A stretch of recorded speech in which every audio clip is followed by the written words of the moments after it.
The wind off Lake Michigan sliced through Millennium Park like invisible razor blades, howling with that specific, bone-chilling bite that defines Chicago in late December. Jamal Carter, 12 years old, huddled inside a windbreaker, so thin it was barely more than a sheet of nylon, the fabric frayed at the elbows. His canvas sneakers were soaked through, turning his toes numb against the freezing pavement. Yet, his dark eyes didn't waver. They were locked onto the battered wooden chessboard resting on the ice-cold stone bench, the only inheritance his grandfather had left him. The Black King sat proudly on square E8, its neck wrapped in a strip of dirty white tape to keep the head from falling off. Grandfather used to say, "A wounded king is still a king, grandson, as long as he doesn't leave his throne." Jamal brushed a finger over the crack in the wood, feeling a ghost of warmth from the memory amidst the biting cold. All around him, the Christmas rush was in full swing. People bundled in thick coats and scarves hurried past, arms laden with colorful shopping bags, their laughter floating in the air like steam. They glided past the boy as if he were just an invisible part of the bench. "Here, young man. Put this in your belly to keep warm."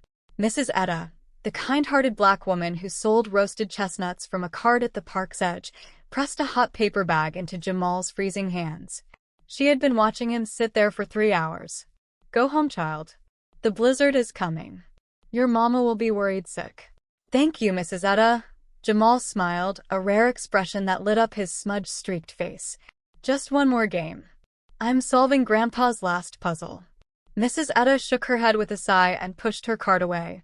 Jamal was about to make his next move when a large, dark shadow loomed over him, accompanied by a booming voice shouting into a cell phone. "I don't care what he wants. Tell him I'll cancel the contract if he asks for even 1% more." The man was a storm in a camel-colored cashmere coat, moving with the speed of someone who believes the world spins only for them. He wasn't looking down. The toe of his polished Italian leather shoe slammed hard into the edge of the bench. Crash! Jamal's chessboard flew into the air. The wooden pieces scattered like buckshot across the dirty snow. The Black King rolled away and came to a stop right next to a puddle of brown slush. Jamal froze. That wasn't just wood. That was his grandfather. The man stopped, but not to apologize. He frowned at a smudge on his expensive shoe, then looked down at Jamal with a gaze full of undisguised disgust. "Are you blind, kid? Blocking the whole walkway with this junk." Harrison Sterling snapped, the phone still pressed to his ear.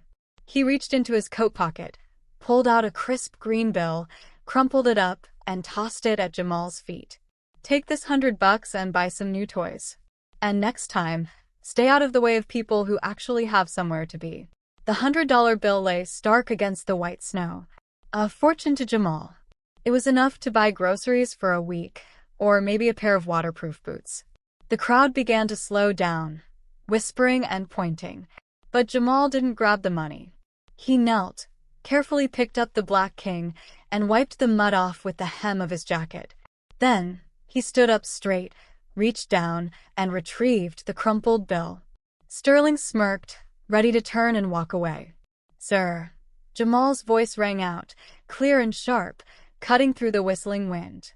Sterling turned back, raising an eyebrow. Jamal stepped forward and held the money out. "You dropped this," the boy said, looking the billionaire dead in the eye. "And you dropped your decency, too." The air around them seemed to freeze solid. Sterling stood motionless. It had been years since anyone dared to look Harrison Sterling in the eye, let alone a ragged black child in a park. Jamal's face, red from the cold, held a strange, quiet dignity that made his worn-out clothes fade into the background. Sterling snatched the bill back, his eyes narrowing into dangerous slits. He stepped closer, leaning down until his expensive cologne mixed with the smell of snow, his breath puffing out in white clouds. "You dare lecture me?" Sterling whispered, his voice low and menacing. "Fine. You want to play grown-up? I'll teach you a lesson about your real place in this world."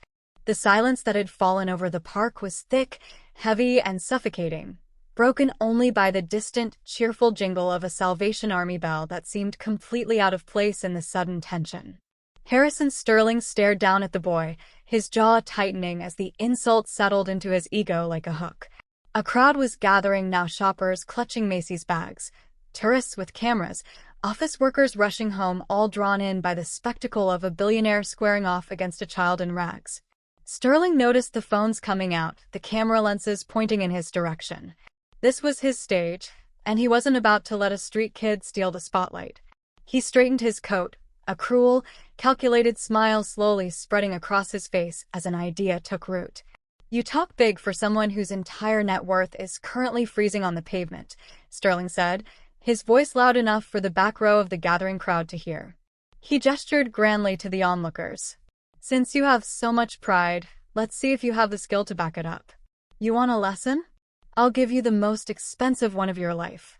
He snapped his fingers, beckoning his assistant who had just emerged from the warmth of the idling limousine.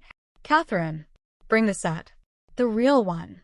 Moments later, Catherine, a young woman who looked perpetually exhausted, placed a heavy, polished marble chessboard onto the space between them.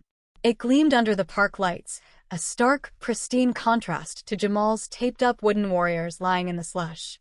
Sterling sat down, his movements languid and predatory.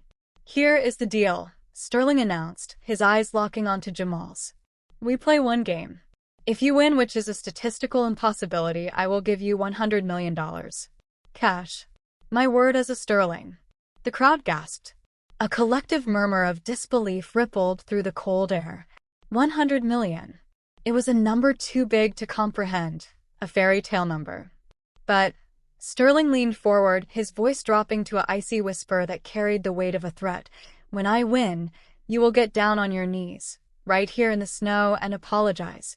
You will admit to everyone watching that people like you are nothing but clutter in a city built by people like me."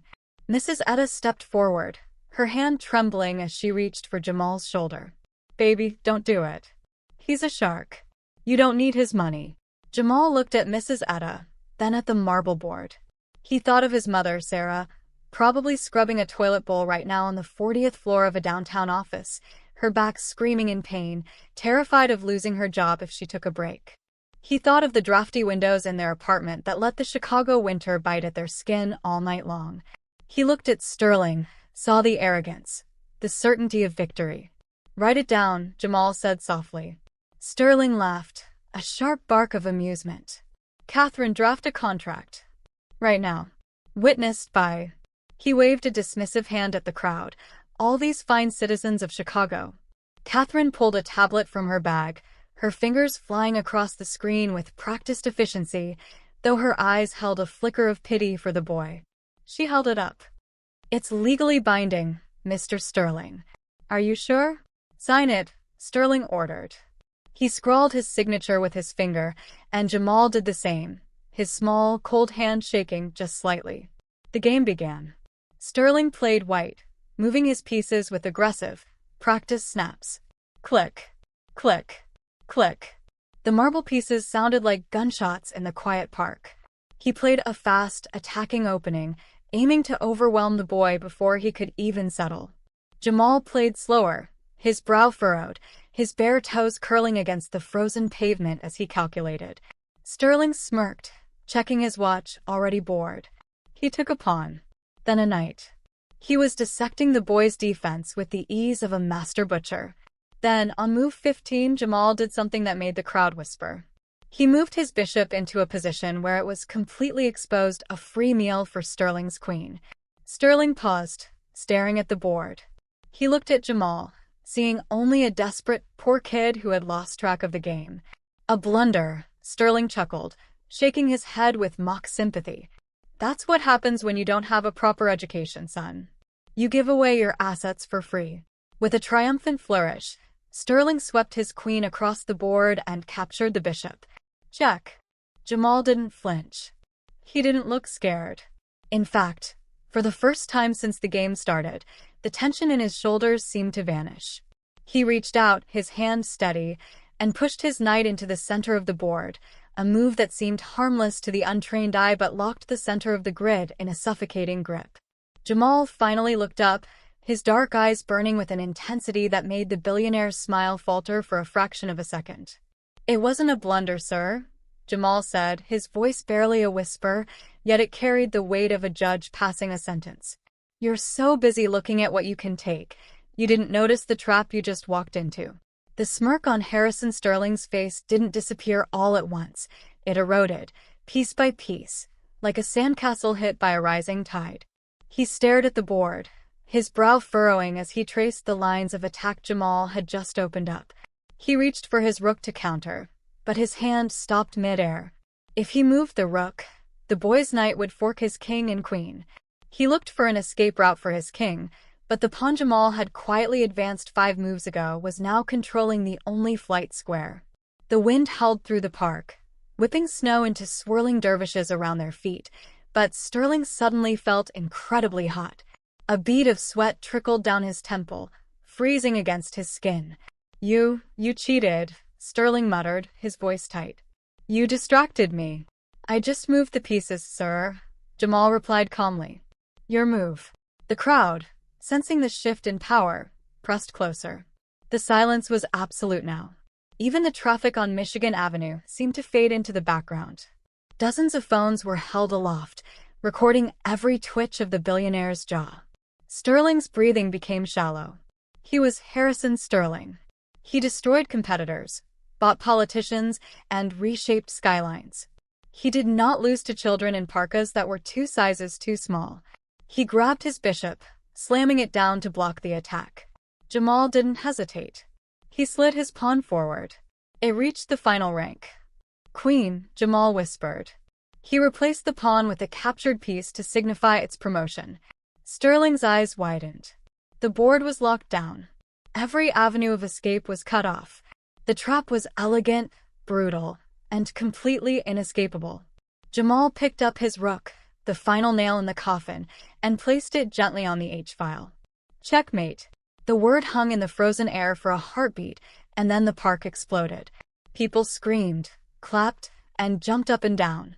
Mrs. Etta let out a cry of pure joy, covering her mouth with her mittens as tears streamed down her face. "He did it. My boy did it," someone shouted.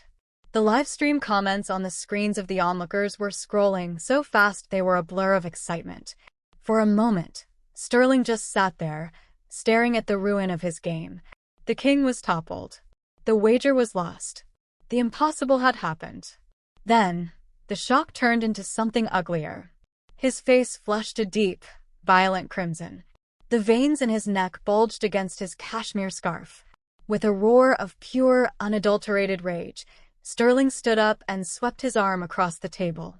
Crash! The expensive marble board flipped over, smashing onto the concrete. The heavy stone pieces shattered, sending shards of marble flying into the snow like shrapnel. The crowd's cheering died instantly, replaced by a collective gasp of horror. "You think this counts?" Sterling shouted, his voice cracking. He pointed a shaking finger at Jamal. "This is a joke. A hustle. You think I'm going to hand over $100 million because of a game on a park bench?" Jamal stood up slowly, not looking at the broken pieces, but at the man who had broken them. "We signed a contract," the boy said, his voice trembling slightly, not from fear, but from the sudden crushing weight of betrayal. "The whole world saw it. The world sees what I tell them to see." Sterling snatched the paper contract from the table where Catherine had left it. He didn't just tear it.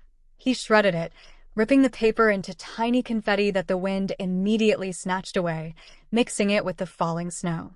"Contracts are for people who can afford lawyers, kid. You're nobody. But you promised," Jamal whispered, the hurt in his voice cutting deeper than the cold. "Grow up," Sterling spat, buttoning his coat with trembling hands. He looked around at the crowd, his eyes daring anyone to challenge him. "Show's over. Go home." He turned his back on Jamal, signaling for his driver. Catherine stood frozen for a moment, looking at the devastated boy, her eyes shimmering with unshed tears, before she lowered her head and followed her boss. As the limousine pulled away, its taillights fading into the snowy gloom, Jamal stood alone in the center of the circle. The victory he had won just moments ago felt like ash in his mouth. He looked down at the shattered remains of the marble board, then at his own taped-up king lying in the slush. Sterling was right about one thing: the world was cold, hard, and unfair. But as Jamal watched the car disappear, a new kind of fire began to burn in his chest, fueled not by hope, but by the absolute refusal to let this be the end of the story. Inside the plush, leather-scented silence of his limousine, Harrison Sterling poured himself a crystal tumbler of scotch. The storm outside was raging, snow lashing against the tinted windows, but in here, the climate was controlled, the air still, the world distant. He took a sip, the amber liquid burning pleasantly in his throat, washing away the momentary sting of the crowd's booing. He convinced himself he had done the right thing.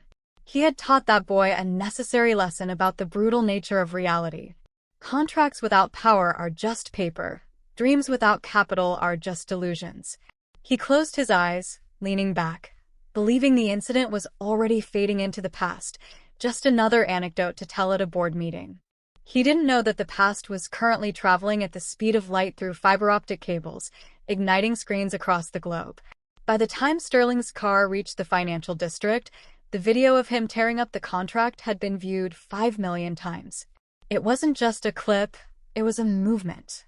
The hashtag Justice for Jamal was trending #1 in Chicago, New York, and London.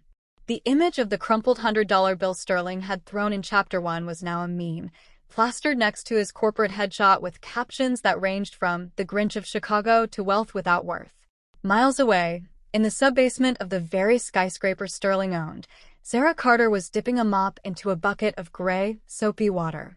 Her back throbbed with a dull, rhythmic ache, a souvenir from double shifts spent scrubbing floors to keep the heat on. Her phone, usually silent in her apron pocket, buzzed. Then it buzzed again.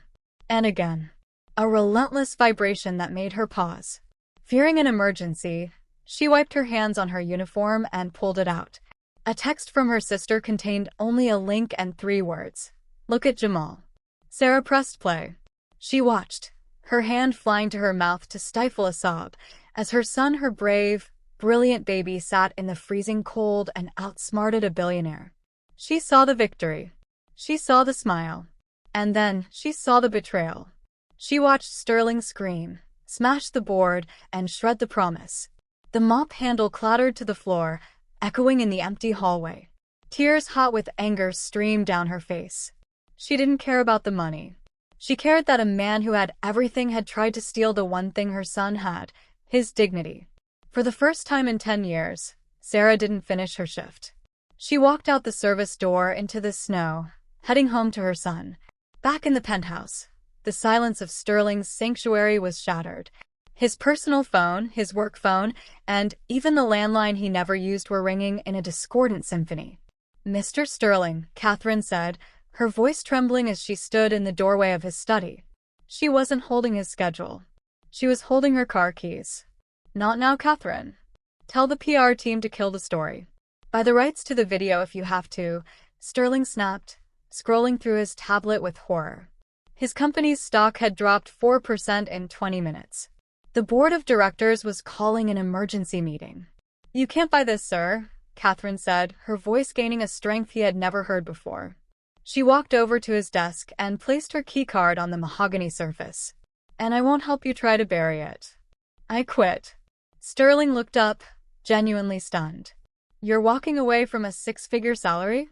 For what?" "Moral outrage." "For my conscience," she replied quietly. "I can work for a tough businessman, Mr. Sterling. But I can't serve a man who crushes children to feel tall."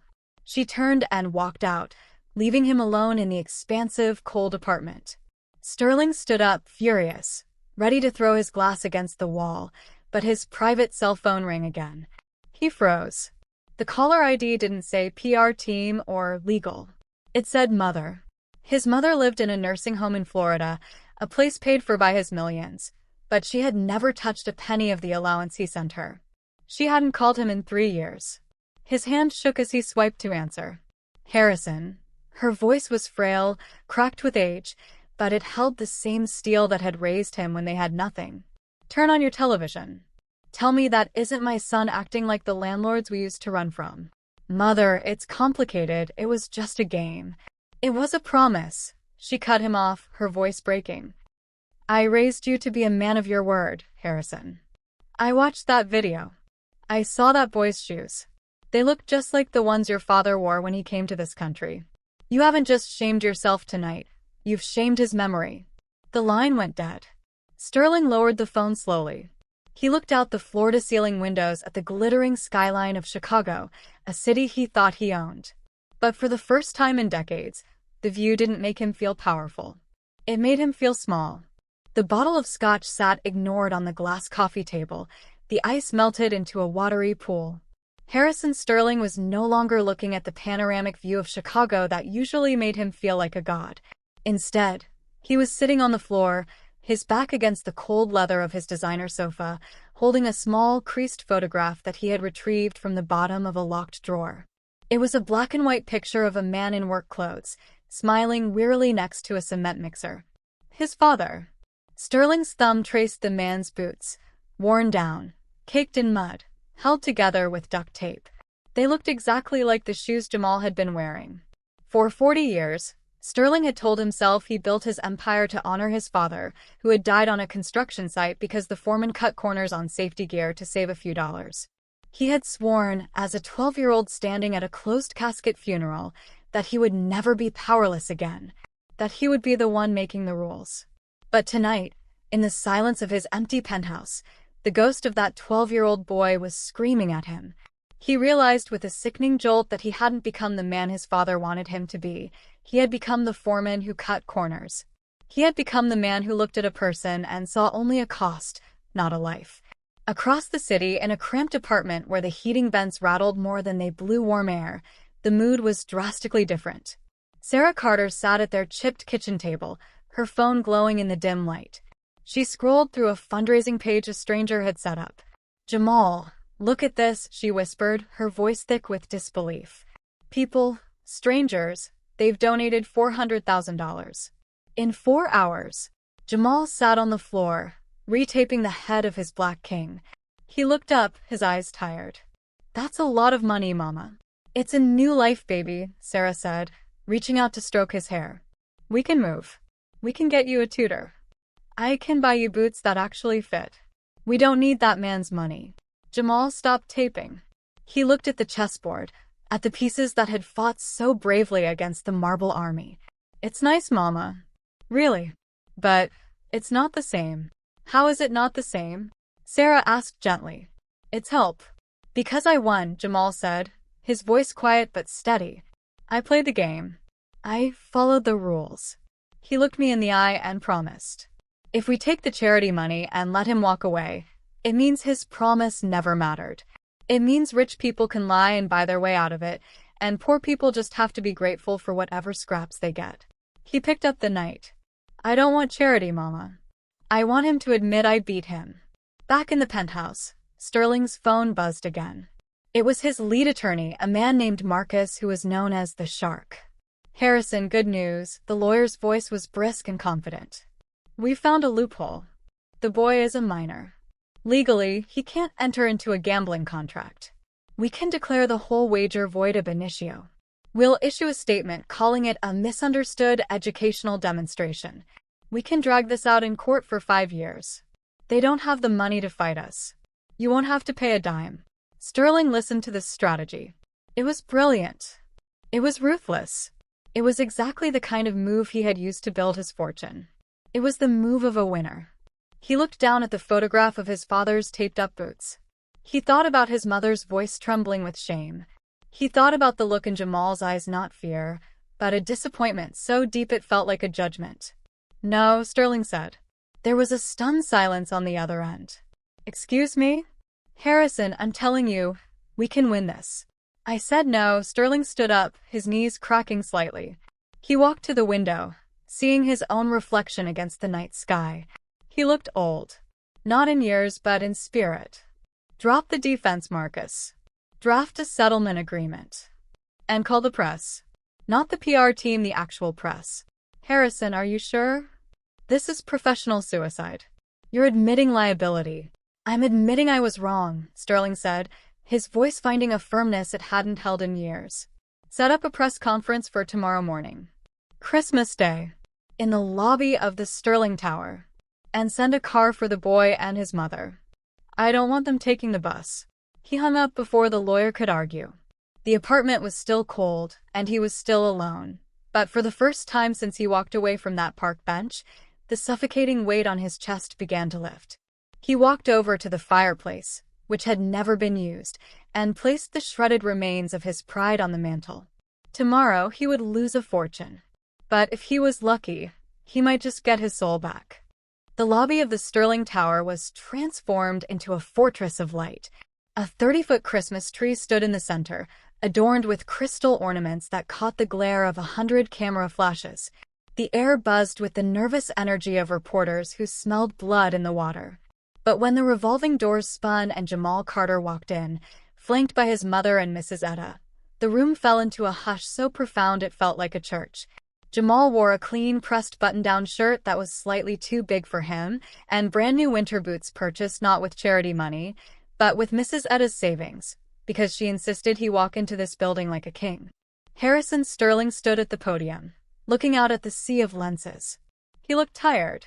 The arrogance that usually armored him like a second skin was gone, replaced by a raw, exposed humanity. Instead of speaking into the microphone, Sterling stepped away from the seal of his company.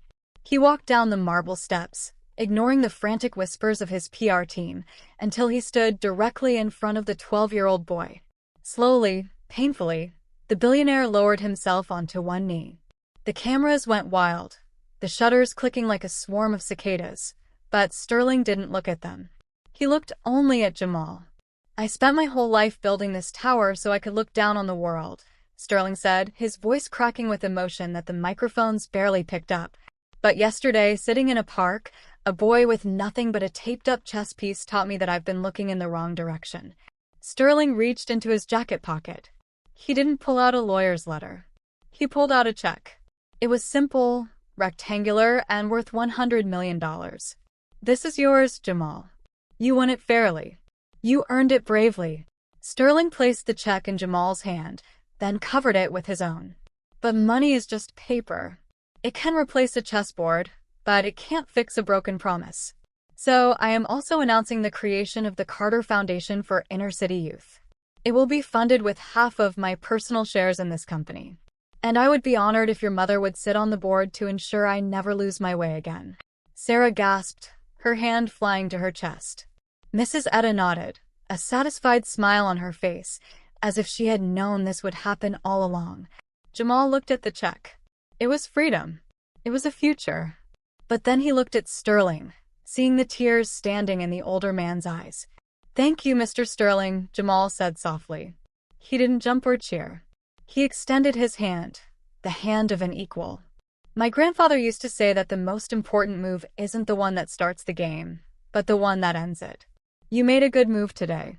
Sterling took the small hand in his, and as the flashbulbs exploded around them, capturing the image that would grace the cover of Time magazine, the billionaire smiled through his tears. It was the first honest smile he had worn in years. 3 months later, the snow in Millennium Park had melted, replaced by the tender green shoots of Chicago spring. The wind was no longer a blade, but a gentle breeze off the lake. On a brand-new stone chess table, inaugurated just that morning, 2 figures sat opposite each other. "Check," Jamal said, moving his knight. Harrison Sterling groaned, rubbing his chin. He wasn't wearing a suit. He was wearing a simple windbreaker. "I didn't see that coming." "Again." "You're getting better, Harrison," Jamal encouraged him, no longer calling him sir. "But you're still protecting your queen too much. You have to be willing to sacrifice to win." "I think I'm finally learning that," Sterling replied, moving a pawn to block the attack. He looked around the park. It was filled with kids playing on new boards provided by the foundation. He looked back at Jamal, the boy who had cost him a fortune and saved his life. "Your move, partner," Sterling said. Jamal smiled, sliding his bishop across the board. The game continued, piece by piece, move by move. The pawn had reached the other side of the board, and in doing so, it hadn't just changed the game, it had changed the players. And for the first time in a long time in the heart of the city, nobody was keeping score of anything but the joy of playing. As the winter snow melts in Chicago, leaving behind green grass and new beginnings, Jamal and Harrison teach us that the true measure of a person is never the weight of their wallet, but the weight of their word. Like a humble pawn that refuses to stop moving forward, Even the smallest among us can change the world if we hold on to our dignity and courage. So tonight, hold your loved ones close and remember, sometimes the greatest victories don't happen in boardrooms, but on a park bench, the moment we choose kindness over power.